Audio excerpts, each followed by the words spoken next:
Our bodies are like tools. Every little piece has a job to do.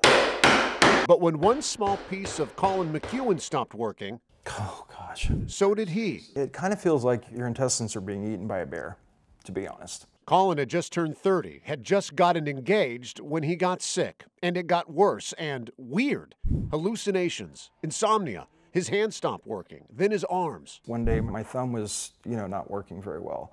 All of a sudden I'm waking up and my arm is dangling down like this, and I can't move it. He says for 8 years, doctors tried and failed to pinpoint the problem. Appendicitis, MS, ALS. Colin says some doctors even thought he was faking it to feed an addiction to opioids. I was having so much pain, but I was denied any sort of pain medication because the doctors were mainly concerned that I was using this paralysis as an excuse to get more pain medicine. I said, it sounds really strange that you were doing everything you could and now all of a sudden you are basically disabled. Eventually, Colin met with Dr. Sanjay Hapani, a blood disorder specialist in Oklahoma City. Dr. Hapani sent Colin to the Mayo Clinic for 10 days of testing, and finally, after nearly a decade, an answer: porphyria. So porphyria is a blood disease. Colin's red blood cells are damaged. Specifically, the heme, part of the hemoglobin, does not work, with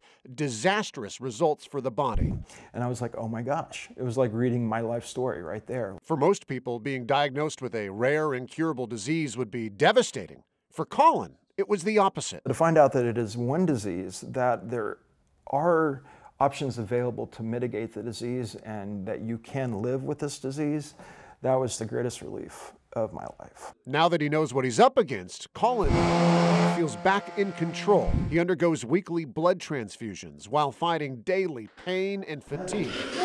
And he showcases his woodwork at the Instagram account Dead Hands OKC, a nod to the symptoms that kept him from his tools for years. Symptoms of a mystery disease so rare that most doctors have never seen it in person. I wish I had $1 for every time I saw a doctor now who said, wow, you're the first person I've ever met that actually has porphyria.